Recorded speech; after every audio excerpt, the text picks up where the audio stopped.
जय श्री हरि प्रिय मित्रों, स्वागत है आपका अपने YouTube चैनल पूजा आर की वॉइस में। श्रावण पुत्रदा एकादशी व्रत कथा। पुत्रदा एकादशी की व्रत कथा पढ़ने से घर में गूंजेंगी बच्चों की किलकारियां, पूरी होंगी हर मनोकामना। पुत्रदा एकादशी श्रावण मास के शुक्ल पक्ष की एकादशी को कहते हैं। इस दिन व्रत रखने का महत्व पद्म पुराण में बहुत ही खास माना गया है। मान्यता है कि जो दंपति भगवान के प्रति सच्ची श्रद्धा के साथ यह व्रत करते हैं और विधि विधान से भगवान विष्णु की पूजा करते हैं, उनके घर में शीघ्र ही बच्चों की किलकारियां गूंजने लगती हैं और साथ ही उनकी सभी मनोकामनाएं भी पूर्ण होती हैं। तो आइए आपको बताते हैं पद्म पुराण में वर्णित पुत्रदा एकादशी व्रत की कथा। पुत्रदा एकादशी व्रत करने वाले व्यक्ति को पूजा के बाद श्रावण पुत्रदा एकादशी व्रत की कथा जरूर सुननी चाहिए। ऐसा करने से व्रत पूर्ण होता है और मनोकामनाएं पूरी होती हैं। अब आप शांतिपूर्वक इसकी कथा सुनिए। इसके सुनने मात्र से ही वायव्यपी यज्ञ का फल मिलता है। पुत्रदा एकादशी व्रत कथा। द्वापर युग के आरंभ में महिष्मती नाम की एक नगरी थी, जिसमें महिजित नाम का एक राजा राज्य करता था। लेकिन वो पुत्रहीन होने के कारण राजा को राज्य सुखदायक नहीं लगता था। उसका मानना था कि जिसके संतान ना हो उसके लिए यह लोक और परलोक दोनों ही दुखदायक होते हैं। पुत्र सुख की प्राप्ति के लिए राजा ने अनेक उपाय किए, परंतु राजा को पुत्र की प्राप्ति नहीं हुई। वृद्धावस्था आते देखकर राजा ने अपनी प्रजा के प्रतिनिधियों को बुलाया और उनसे कहा, हे प्रजाजनों, मेरे खजाने में अन्याय से उपार्जन किया हुआ धन नहीं है।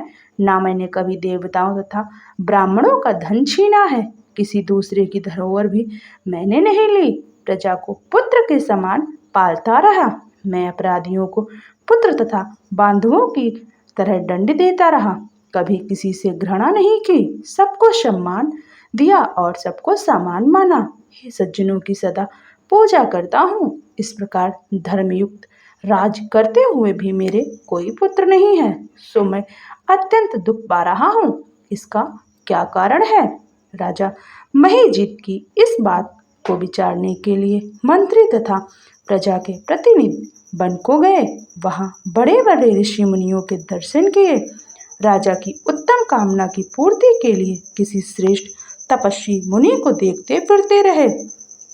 एक आश्रम में उन्होंने एक अत्यंत वयोवृद्ध धर्म के ज्ञाता बड़े तपस्वी परमात्मा में मन लगाए हुए निराहार जितेंद्रिय जितात्मा जित क्रोध सनातन धर्म के गूढ़ तत्वों को जानने वाले समस्त शास्त्रों के ज्ञाता महात्मा लोमस मुनि को देखा, जिनका कल्प के व्यतीत होने पर एक रोम गिरता था।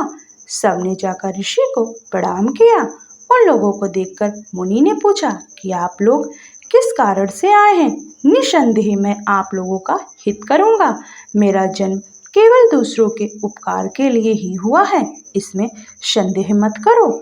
लोमस ऋषि के ऐसे वचन सुनकर सब लोग बोले, हे महर्षि, आप हमारी बात जानने में ब्रह्मा से भी अधिक समर्थ हैं, अतः आप हमारे संदेह को दूर कीजिए। महिष्मती पुरी का धर्मात्मा राजा महिजित प्रजा का पुत्र के समान पालन करता है, फिर भी वह पुत्रहीन होने के कारण बहुत दुखी है। उन लोगों ने आगे कहा कि हम लोग उसकी प्रजा हैं, अतः उसके दुख से हम भी दुखी हैं।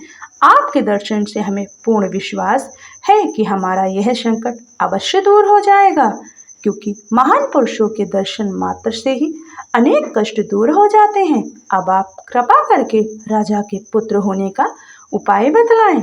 यह वार्ता सुनकर ऋषि ने थोड़ी देर के लिए नेत्र बंद किए और राजा के पूर्व जन्म का वृत्तांत जानकर कहने लगे कि यह राजा पूर्व जन्म में एक निर्धन वैश्य था। निर्धन होने के कारण इसने कई बुरे कर्म किए। यह एक गांव से दूसरे गांव में व्यापार करने जाया करता था। एक समय ज्येष्ठ मास के शुक्ल पक्ष की द्वादशी के दिन मध्याह्न के समय वह राजा भूखा प्यासा था। एक जलाशय पर जल पीने गया।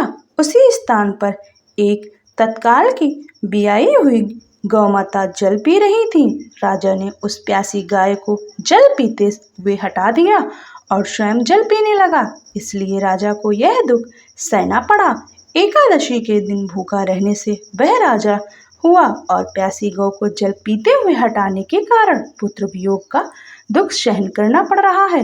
ऐसा सुनकर सब लोग कहने लगे कि हे ऋषि, शास्त्रों में पापों का प्रायश्चित भी लिखा है, अतः जिस प्रकार राजा का यह पाप नष्ट हो जाए, आप कोई ऐसा उपाय बताइए। लोमस ऋषि कहने लगे कि श्रावण शुक्ल की एकादशी को, जिसे पुत्रदा एकादशी भी कहते हैं, तुम सब लोग व्रत करो और रात्रि को जागरण करो, तो इससे राजा का यह पूर्वजन्म का पाप अवश्य नष्ट हो जाएगा। साथ ही राजा को पुत्र की प्राप्ति होगी। लोमस ऋषि के ऐसे वचन सुनकर मंत्रियों सहित सारी प्रजा नगर को वापस लौट आई और जब श्रावण शुक्ल एकादशी आई तो ऋषि की आज्ञानुसार सबने पुत्रदा एकादशी का व्रत और जागरण किया। इसके पश्चात द्वादशी के दिन इसके पुण्य का फल राजा को दे दिया गया। उस पुण्य के प्रभाव से रानी ने गर्भ धारण किया और प्रसव काल समाप्त होने पर उसके एक बड़ा तेजस्वी पुत्र उत्पन्न हुआ। इसलिए हे राजन, इस श्रावण शुक्ल एकादशी का नाम पुत्रदा पड़ा। अतः संतान सुख की इच्छा हासिल करने वाले इस व्रत को अवश्य करें। इसके महात्म्य को सुनने से मनुष्य सब पापों से मुक्त हो जाता है और इस लोक में संतान सुख भोगकर परलोक में स्वर्ग को प्राप्त होता है। पुत्र का ना होना दुर्भाग्यपूर्ण है और उससे भी दुर्भाग्यपूर्ण है पुत्र का कुपुत्र होना। अतः सर्व गुण संपन्न और सुपुत्र पाना बड़ा ही दुर्लभ है। ऐसा पुत्र उन्हीं के प्राप्त होता है जिन्हें साधु जनों का आशीर्वाद प्राप्त हो तथा जिनके मन में भगवान के प्रति भक्ति हो। इस कलयुग में शिव पुत्र प्राप्ति का श्रेष्ठ साधन पुत्रदा एकादशी का व्रत ही है। जय श्री हरि।